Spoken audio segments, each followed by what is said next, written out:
Saya ucapkan kepada rekan-rekan sekalian,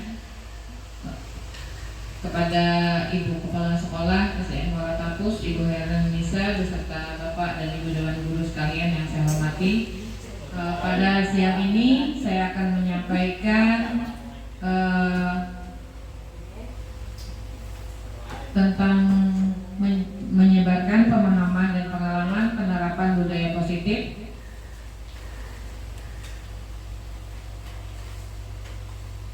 Adapun agenda hari ini, yang pertama pembukaan, yang kedua kompetensi atau capaian yang khusus, yang ketiga pemahaman inti, yang keempat eksplorasi konsep, dan yang terakhir itu refleksi. Di sini saya mengambil suatu tulisan. Tenangkan hati dan pikiran, berdamai sejenak, semua situasi dalam diri untuk hadir seutuhnya di ruang belajar virtual. Adapun kompetensi lulusan modul 1.4, yaitu guru diharapkan berkontribusi untuk guru agar memahami pentingnya dan mengetahui kebutuhan belajar dan lingkungan yang memfasilitasi seluruh individu di sekolah agar dapat meningkatkan kompetensi secara aman dan nyaman. Adapun yang kedua, guru mampu menggerakkan komunitas sekolah untuk bersama-sama mengembangkan dan mewujudkan visi sekolah yang berpihak pada murid dan berlandaskan nilai-nilai kebajikan universal. Masih dalam capaian khusus modul 1.4, mendemonstrasikan pemahaman mengenai konsep budaya positif yang di dalamnya terdapat konsep perubahan paradigma, stimulus, respon, dan teori kontrol. Adapun teori kontrol ada 3: teori motivasi, perilaku manusia, motivasi internal dan eksternal, keyakinan kelas, hukuman, dan penghargaan. 5. Kebutuhan dasar manusia. 5. Posisi kontrol guru dan segitiga restitusi. Menerapkan strategi disiplin positif yang memerdekakan murid untuk menciptakan ekosistem sekolah aman dan berpihak pada anak. Menyusun langkah-langkah dan strategi aksi nyata yang efektif mewujudkan kolaborasi dengan seluruh pemangku kepentingan sekolah agar terciptanya budaya positif yang dapat mengembangkan karakter murid. Bersikap reflektif dan kritis terhadap budaya di sekolah dan senantiasa mengembangkannya sesuai kebutuhan sosial dan emosional murid. Di sini saya punya pertanyaan romantik kepada Bapak dan Ibu Dewan Guru sekalian. Yang pertama, setuju atau tidak setuju hukuman dapat mendisiplinkan anak? Yang kedua, pemberian hukuman dengan hal positif seperti membaca atau membersihkan halaman sekolah dapat meningkatkan disiplin anak. Dan yang ketiga, memberi penghargaan dapat meningkatkan motivasi belajar anak. Untuk pertanyaan pemantik ini, saya mintakan kepada Bapak dan Ibu Dewan Guru sekalian untuk mengajukan pendapatnya. Saya yakin setiap kepala lain persepsi atau lain definisinya. Adakah dari Bapak dan Ibu sekalian yang ingin menjawab dari pertanyaan pemantik saya yang ada di depan ini? Ada 3. Yang pertama, saya persilakan kepada Ibu Heran Nisa. Ada 3 di sini, Bu. Yang pertama, setuju atau tidak, artinya hukuman dapat mendisiplinkan anak. Bisa dijawab ketiganya? Setuju atau tidak kalau hukuman itu bisa mendisiplinkan anak?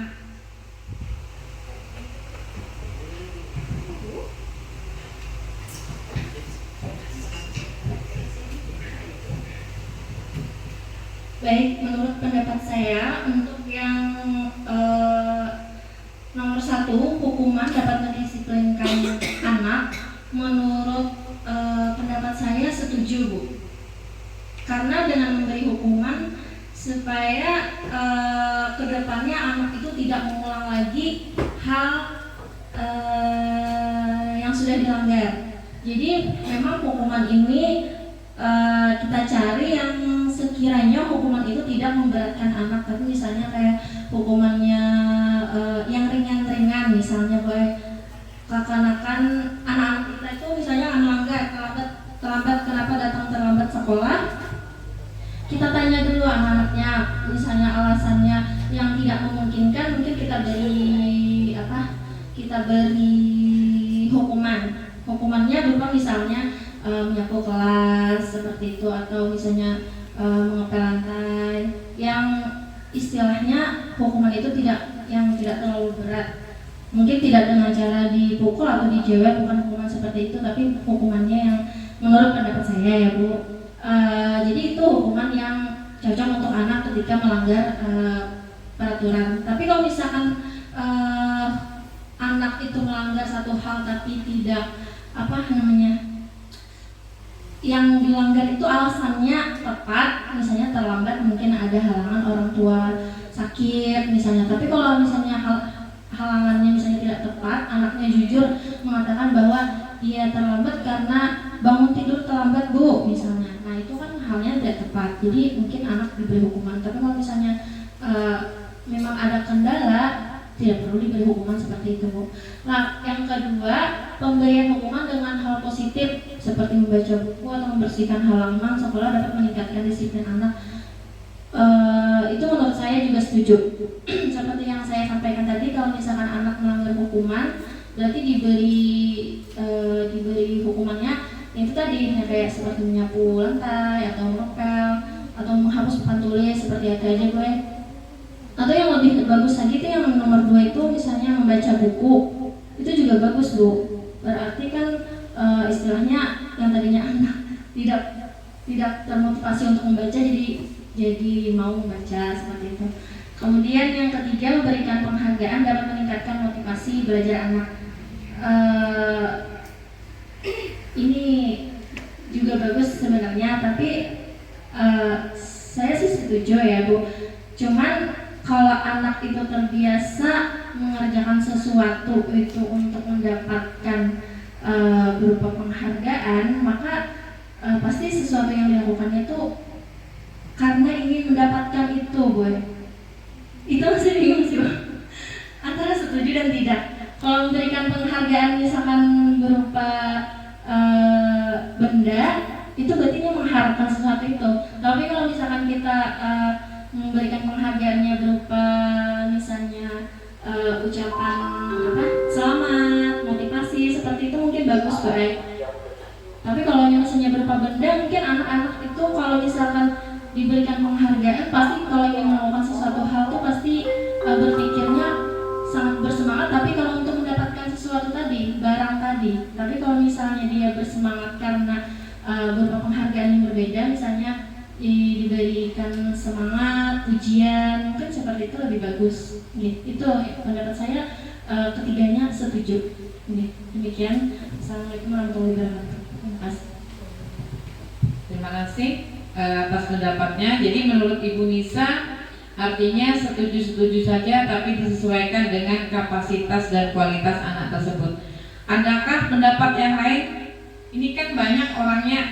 Ada lagi perwakilan satu, saya mintakan kepada Bapak, perwakilan Bapak-bapak,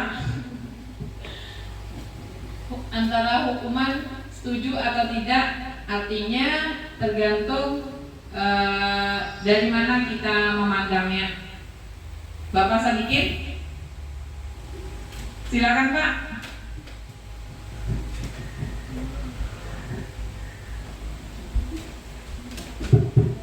Assalamualaikum warahmatullahi wabarakatuh. Untuk pernyataan pemantik setuju atau tidak, untuk di bagian poin pertama, untuk hukuman dapat mendisiplinkan anak, untuk ulun pribadi sangat setuju. Dengan ada hukuman dapat dapat memantik siswa lebih disiplin. Dengan adanya hukuman tersebut, kemungkinan besar untuk melakukan kesalahan yang sama itu udah mendingan lah.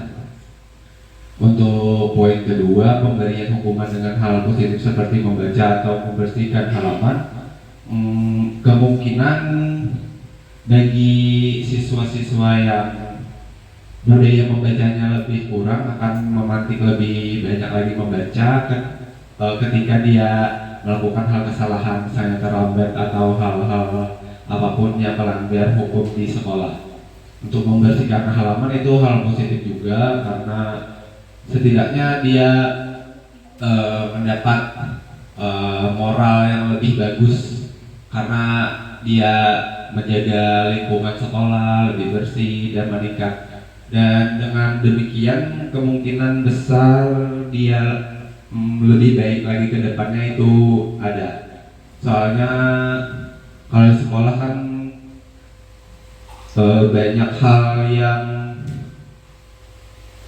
bisa kayak terlambat segala, misal kalau berkata-kata yang agak salah, mending dihukum membersihkan sekolah atau kamar mandi, biar kamar mandi juga bersih lah gitu. Untuk poin ketiga, memberi penghargaan dapat meningkatkan motivasi belajar. Untuk perihal penghargaan tadi, kemungkinan bisa dengan kayak memberi nilai lebih, misal ada jadi dia motivasi belajarnya ada gitu. Udah sekian, terima kasih. Assalamualaikum warahmatullahi wabarakatuh. Terima kasih atas pendapatnya dari Bapak Sadikin. Jadi hukuman dapat mendisiplinkan anak, artinya dari mana arah kita memandangnya, dan terlebih lagi apalagi kalau anak tersebut melakukannya tidak menghindari hukuman, tapi lebih alangkah bagusnya kalau tumbuh dari kesadaran diri anak tersebut melakukan sesuatunya jadi lebih maksimal lagi. Apapun itu pendapat dari Bapak Ibu sekalian, artinya itulah sama-sama sebenarnya tujuan kita adalah memajukan pendidikan anak.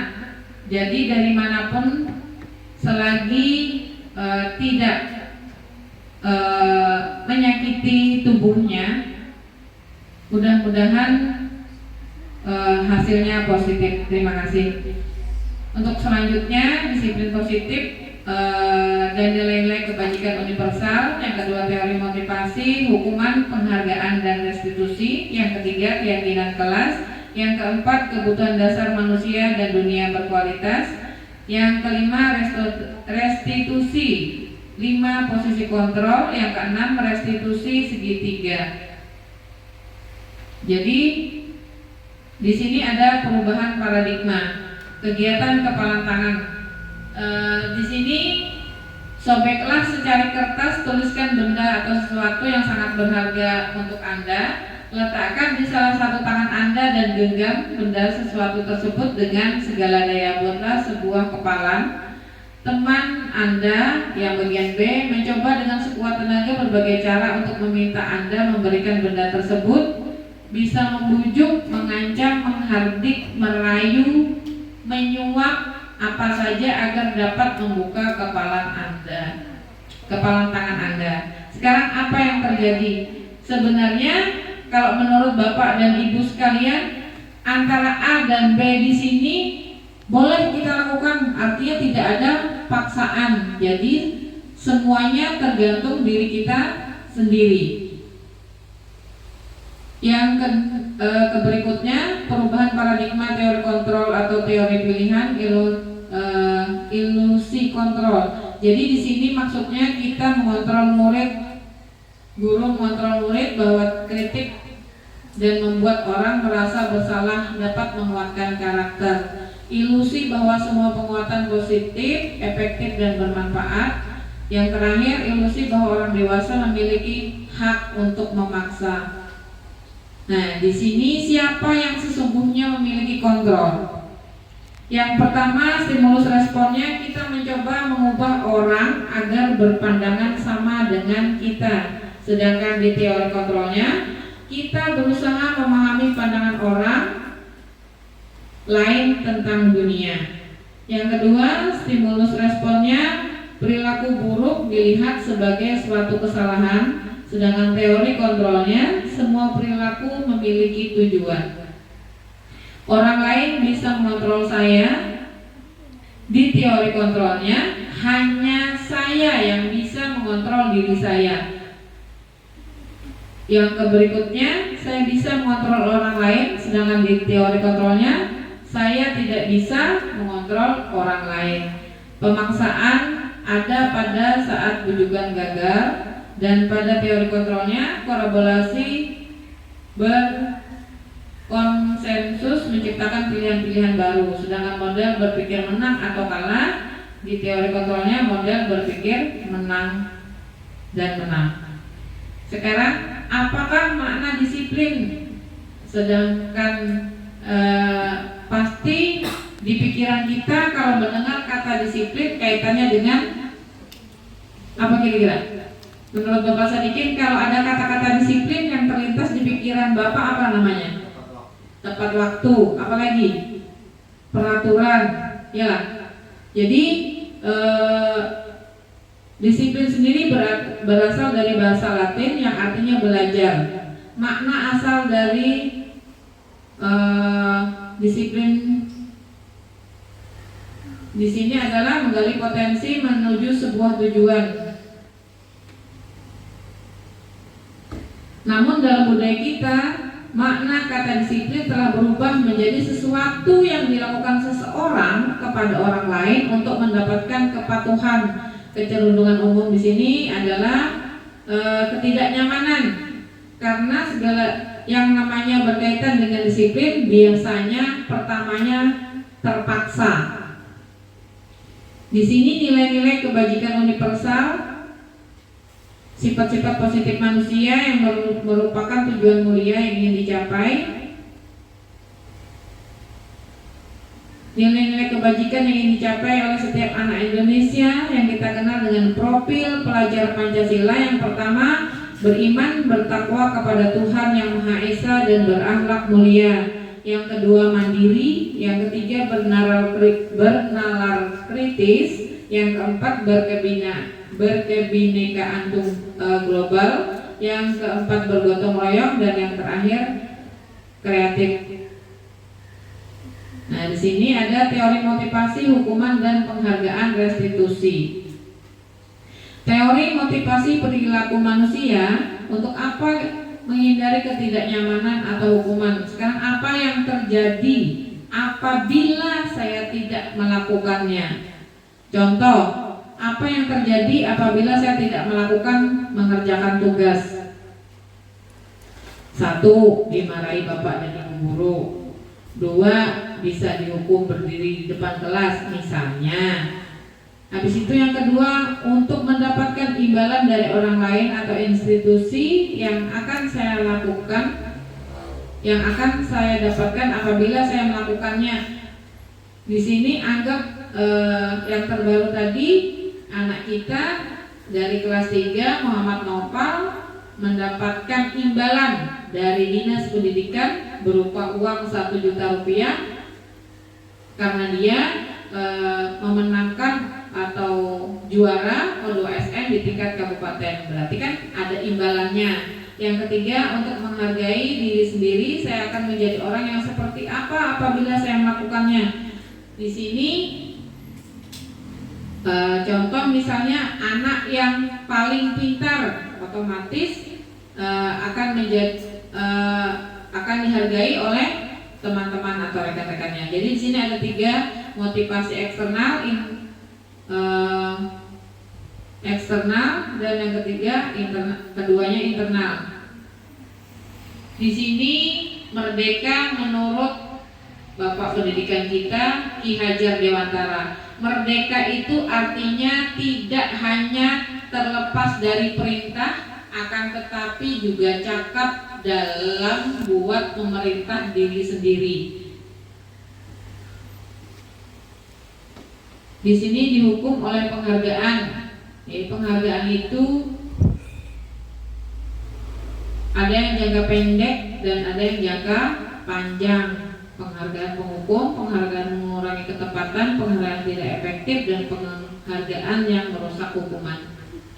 Di sini penghargaan menurunkan, penghargaan mematikan, dan penghargaan mengurangi.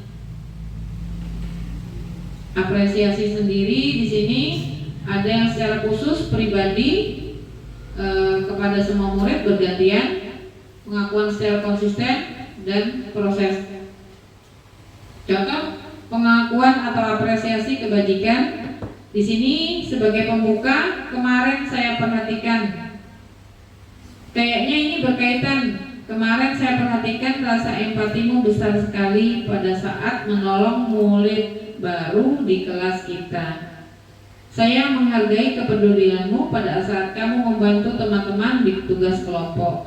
Terima kasih untuk rasa tanggung jawabmu pada saat kamu memungut kertas-kertas yang berserakan di lantai. Jadi pengakuan ataupun apresiasi kebajikan biasanya berkaitan.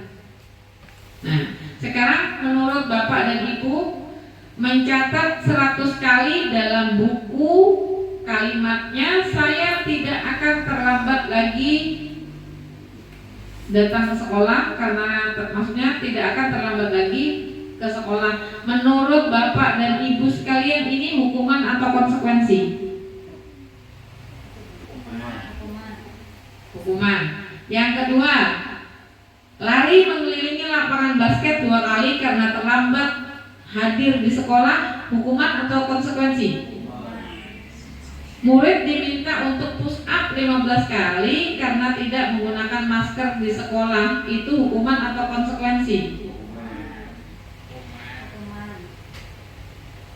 Menggantikan kertas tugas teman yang telah dicoret-coret, ini hukuman atau konsekuensi? Membersihkan tumpahan air di meja tulis karena tersenggol pada saat belajar, hukuman atau konsekuensi?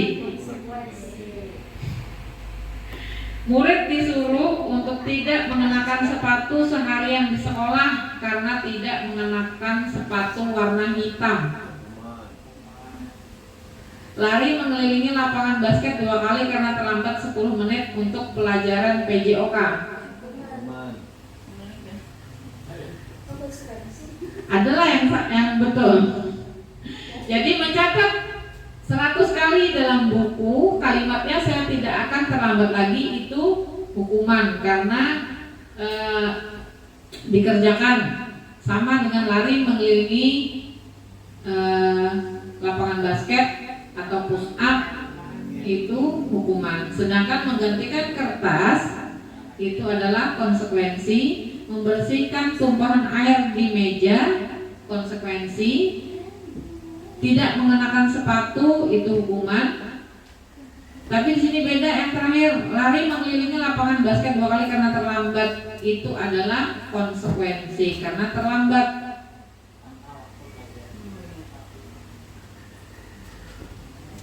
Ya, jadi di sini ada perbedaan hukuman dan konsekuensi.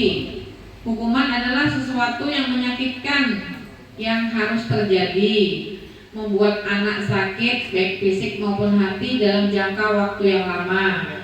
Anak membenci kedisiplinan, paksaan, mendorong anak menyakiti diri sendiri, konsep diri yang buruk, anak belajar untuk menyembunyikan kesalahan, marah, merasa bersalah, dipermalukan, dan merasa tidak dihargai. Itu adalah rangkaian dari hukuman. Sedangkan konsekuensi itu sesuatu harus terjadi, membuat anak merasa tidak nyaman dalam jangka waktu pendek, anak menghargai disiplin, stimulus atau tanggapan, mendorong anak agar mudah menyesuaikan diri, konsep diri yang baik, anak belajar untuk mematuhi peraturan, kehilangan hak untuk tidak nyaman, dibuat tidak nyaman, diasingkan untuk sementara, time out.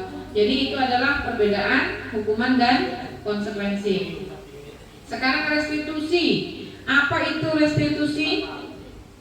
Restitusi adalah proses menciptakan kondisi bagi murid untuk memperbaiki kesalahan mereka sehingga mereka bisa kembali pada kelompok mereka dengan karakter yang lebih kuat. Restitusi juga merupakan proses kolaboratif yang mengajarkan murid untuk mencapai solusi untuk masalah mereka dan membantu murid untuk berpikir seperti apa yang mereka inginkan menjadi tujuan mulia dan bagaimana mereka harus memperlakukan orang lain. Nah, di sini ada hukuman, konsekuensi, dan restitusi. Jadi antara hukuman, konsekuensi, dan restitusi itu, kalau hukuman negatif, sedangkan konsekuensi itu netral, tapi kalau restitusi itu positif. Jadi alangkah bagusnya kalau kita mendidik anak arahnya ke restitusi, jangan lagi ke hukuman. Di sini 9 contoh restitusi. Bukan yang pertama, bukan untuk menebus kesalahan, namun untuk belajar dari kesalahan. Yang kedua, memperbaiki hubungan. Yang ketiga, tawaran bukan paksaan. Yang keempat, restitusi menuntun untuk melihat ke dalam diri. Yang kelima, restitusi mencari kebutuhan dasar yang mendasari tindakan. Yang keenam, restitusi diri adalah cara yang paling baik. Ketujuh, restitusi fokus pada karakter bukan tindakan. Yang kedelapan, restitusi fokus pada solusi. Yang kesembilan, restitusi mengembalikan murid yang berbuat salah pada kelompoknya. Yang ketiga, di sini ada keyakinan kelas. Mengapa tidak peraturan saja? Jadi Bapak Ibu sekalian, di kelas-kelas Bapak Ibu sekalian ada tidak keyakinan kelas? Kalau dulu peraturan kelas, contoh misalnya harus masuk 15 menit sebelum pelajaran dimulai, tidak boleh membuang sampah sembarangan. Kalau sekarang lebih kepada keyakinan kelas. Keyakinan kelas itu adalah peraturan yang dibuat agar mereka merasa nyaman, agar mereka merasa senang di dalam kelas. Jadi tidak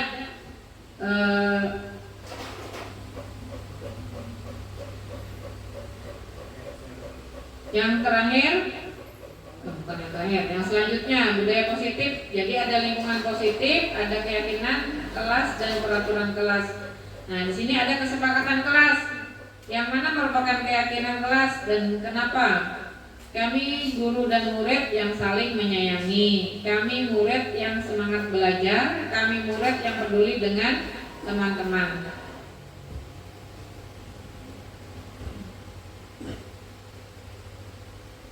Kegiatan pendalaman keyakinan kelas. Nah, di sini peraturannya selalu kembalikan buku ke tempatnya. Dilarang mengganggu orang lain. Hadir 15 menit sebelum pembelajaran dimulai. Dilarang melakukan kekerasan, dilarang menggunakan narkoba bergantian atau menunggu giliran. Gunakan masker, jangan berlari di kelas atau di koridor. Di sini bisa mengisi keyakinan kelas yang sebelah sana. Selalu kembalikan buku ke tempatnya. Itu kira-kira kalau keyakinannya kaitannya kemana?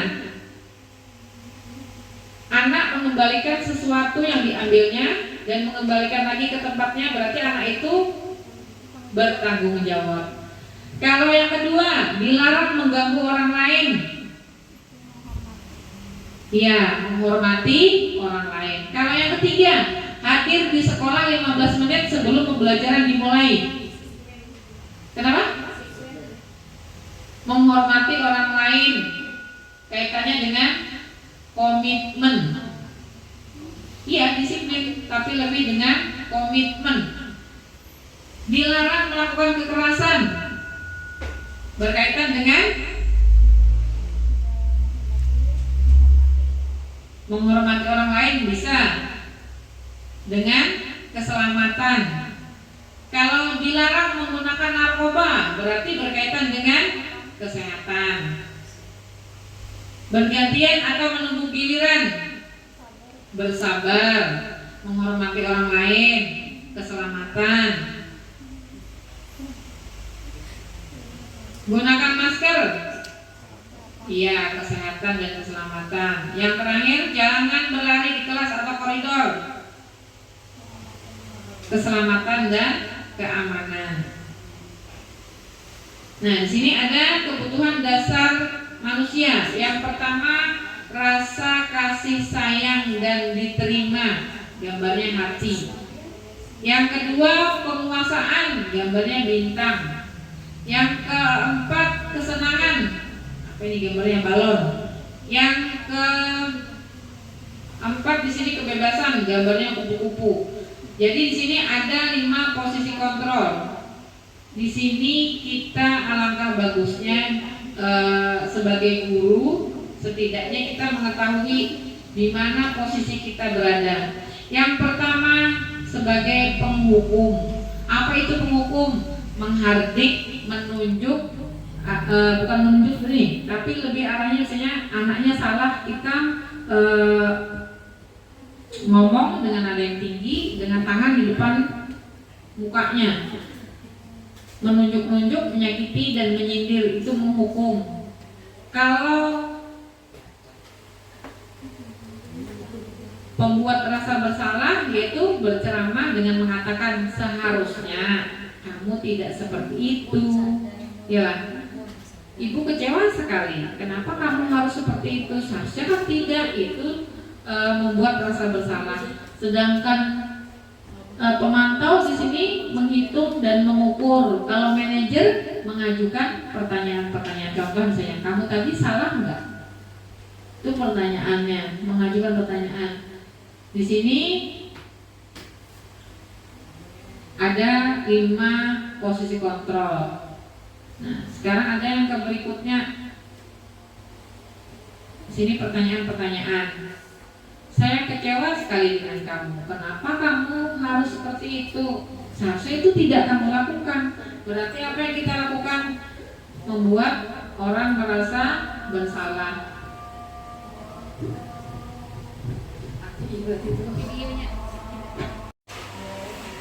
Melanjutkan, kamu tidak pernah melakukannya. Artinya kalimat kita yang seperti yang menghardik dengan anak-anak murid kita, kamu tidak pernah melakukannya, berarti itu sama dengan kita melakukan posisi kontrol sebagai penghukum. Nah, kalau yang ketiga sini, ayolah lakukan demi bapak atau ibu, itu berarti kita melakukan sebagai teman. Yang keempat, apakah kamu mau mendapatkan stiker bintang hari ini? Berarti itu sebagai pemantau. Kalau yang berikutnya, bagaimana kamu bisa menyelesaikan masalah ini? Berarti kita melakukan posisi kontrol sebagai manajer. Di sini ada 2 penghukumnya. Kamu selalu yang paling terakhir. Itu berarti sama dengan posisi kontrol kita sebagai penghukum. Di sini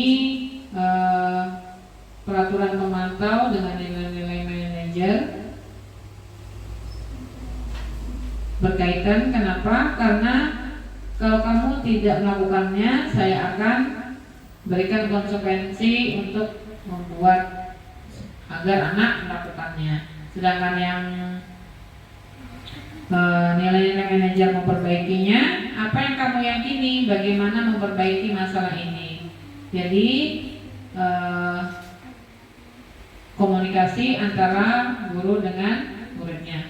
Dan yang ketiga, berikutnya di sini ada segitiga restitusi. Jadi segitiga restitusi di sini adalah kamu punya alasan mengapa melakukan itu. Adakah cara yang lebih efektif untuk mendapatkan apa yang kamu butuhkan? Di sini adalah validasi kebutuhan. Kalau untuk menstabilkan identitas, setiap orang pasti pernah melakukan kesalahan. Kamu bukan satu-satunya orang yang melakukan ini. Itu sama dengan menstabilkan identitas. Dan untuk menanyakan keyakinan, nilai apakah yang sudah kita sepakati? Apa kamu ingin menjadi orang yang seperti apa? Itu sama dengan menanyakan keyakinan kelas. Contoh di sini menstabilkan identitas. Biasanya sambil memberikan anak nasihat, biasanya guru berkata, berbuat salah itu hal yang manusiawi. Tidak ada manusia yang sempurna. Bapak dan Ibu juga pernah melakukan kesalahan, tapi bisa menyelesaikan permasalahan ini. Itu sama dengan kalimat menstabilkan identitas. Kalau validasi kebutuhan, kamu bisa saja kan melakukan hal yang lebih buruk, tapi kamu tidak melakukannya. Kamu pasti punya alasan mengapa melakukannya, dan seterusnya. Itu kalimat dari validasi kebutuhan. Sedangkan menanyakan keyakinan kelas di sini, apa nilai yang kita percaya di kelas sekolah kita, menilai-nilai universal apa yang telah kita sepakati, kelas yang ideal itu seperti apa, kamu ingin menjadi anak yang seperti apa. Itu adalah kalimat menanyakan keyakinan kelas. Di sini ada beberapa kalimat atau tulisan intervensi 30 detik. Apakah kamu ingin berbuat baik? Apakah saat ini kamu menjadi orang yang sedang kamu inginkan? Jadi ada beberapa kalimat di sini yang bisa kita membuat keyakinan kelas. Teori kontrol. Jadi di sini ada beberapa makna disiplin, teori motivasi, 5 posisi kontrol, dan 5 kebutuhan dasar manusia. Bagaimana langkah yang efektif untuk menciptakan budaya positif di lingkungan sekolah? Menyapa penerapan budaya positif belum berhasil dilakukan. Bagaimana cara mengatasi tantangan dalam menerapkan budaya positif? Budaya positif dapat dikatakan berhasil dilakukan karena adanya motivasi, komitmen yang kuat untuk penerapannya, dan itu harus dimulai dari diri sendiri dan adanya kolaborasi antar warga sekolah. Namun masih ada guru dan siswa yang masih rendah motivasi. Apakah ada cara lain untuk menyadarkan guru dan siswa tersebut? Bagaimana cara mengukur atau mengevaluasi keberhasilan penerapan budaya positif di komunitas belajar sekolah? Refleksi. Hal baru apa yang mengubah paradigma saya dan yang saya dapatkan? Perasaan apa yang muncul selama mengikuti sesi ini, khususnya mengenai makna disiplin dan motivasi intrinsik? Peran Among seperti apakah yang telah saya lakukan selama mengikuti modul ini? Saya akan menjadi Among yang seperti apakah setelah mengikuti modul ini? Jadi refleksi di sini saya mintakan kepada Bapak dan Ibu sekalian, makna apa yang Bapak Ibu tangkap dari sesi hari ini? Saya mintakan perwakilan 1 orang saja. Apa yang Bapak Ibu tangkap dari apa yang sudah saya sajikan dalam sesi penerapan budaya positif hari ini? Adakah dari Bapak dan Ibu yang ingin mewakilkan pendapatnya? 1 orang saja, Pak, ya. Kepada Ibu Putri, saya mintakan pendapatnya hari ini.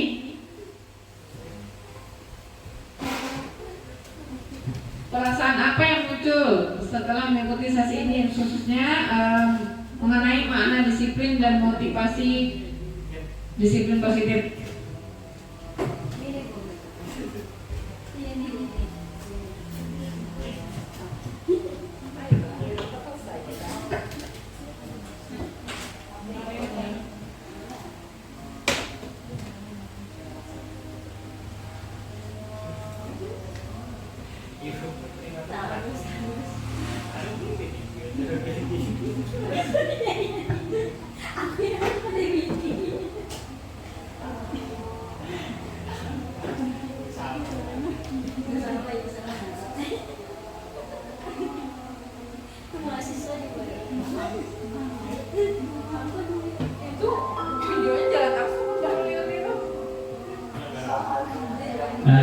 Setelah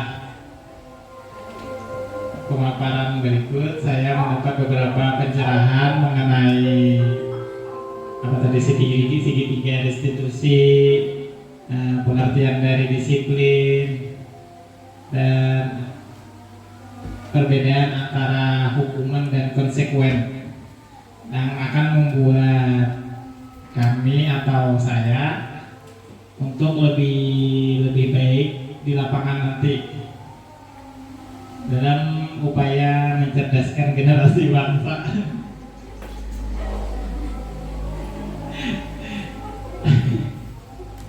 Mungkin ada dari ibu-ibu yang lain untuk mengungkapkan apa yang dia rasakan setelah mendengar materi. Sedikit penambahan. Jadi setelah mendengar apa yang dipresentasikan ibu tadi, hal yang saya dapatkan adalah bagaimana membedakan bagaimana cara menghukum anak, apa itu konsekuensi, perbedaan hukuman dan konsekuensi.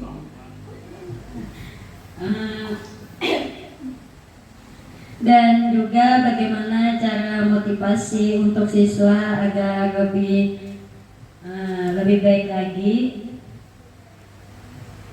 Mungkin segitu saja. Mungkin ada yang lain.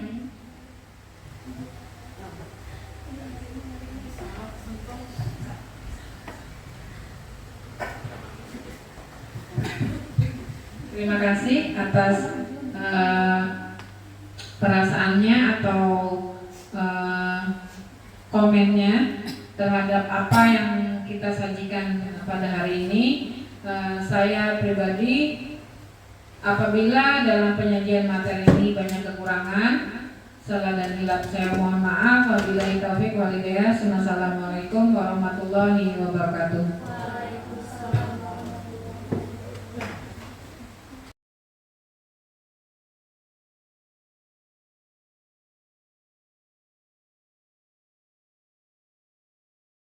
Zaki. Alhamdulillah sehat, Bu. Alhamdulillah. Kira-kira Zaki tahu tidak kenapa hari ini?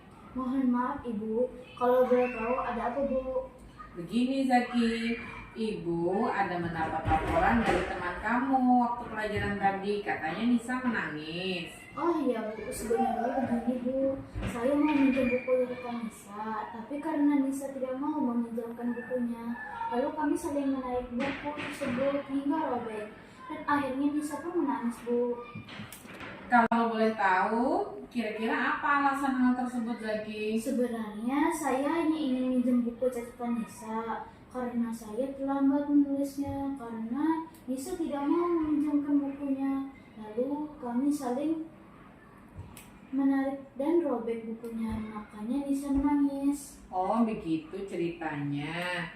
Begini, Ibu hanya ingin memastikan saja apa yang sebenarnya tadi terjadi. Bukan hanya kamu saja yang pernah melakukan kesalahan, namun semua orang pun pernah melakukan kesalahan. Sebaiknya kita boleh meminjam, tapi jangan memaksa dan tunggu dulu dari yang punya buku memberikan. Iya, Bu. Sekarang coba Zaki pikirkan tindakan kamu tadi, apakah sudah boleh dilakukan dan apakah sesuai dengan tindakan keyakinan kelas kita. Tidak, Bu.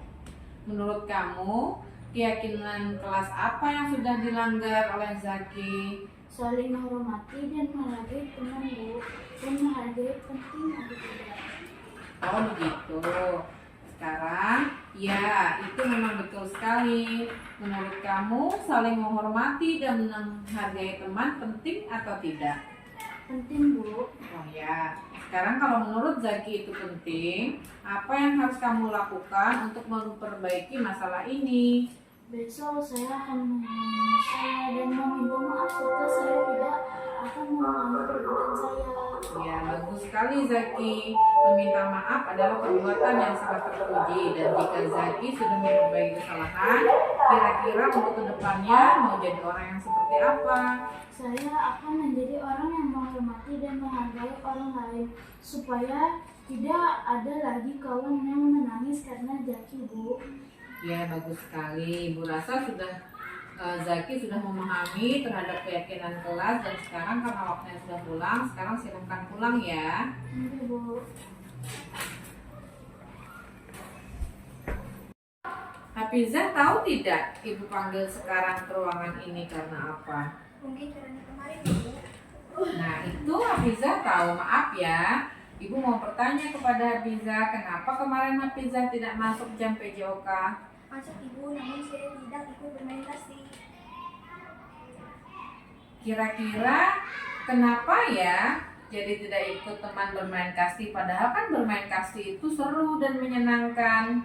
Karena saya tidak pakai seragam olahraga, makanya saya malu untuk ikut bermain kasti karena baju tidak sama dengan teman-teman. Oh, jadi gara-gara tidak memakai seragam olahraga lalu tidak ikut bermain kasti. Iya, Ibu. Hafizah masih ingat nggak dengan keyakinan kelas kita? Iya, masih ingat, Bu. Kalau masih ingat, kira-kira sudah sesuai belum dengan keyakinan kelas kita? Belum, Ibu. Coba kira-kira yang mana keyakinan kelasnya? Tidak bertanggung jawab, tidak ikut bermain kasti. Berarti Hafizah sudah tahu. Sekarang apa solusinya untuk masalah ini? Saya minta maaf karena saya tidak memakai seragam olahraga dan tidak ikut bermain kasti. Lain kali tidak saya ulangi lagi. Iya, bagus. Sekarang Ibu apresiasi atas kejujuran dan bentuk tanggung jawab Hafizah. Ibu rasa Hafizah sudah tahu dan paham tentang masalah ini. Setelah ini Hafizah boleh istirahat dan terima kasih atas waktunya. Ini, Ibu, terima kasih. Sama-sama.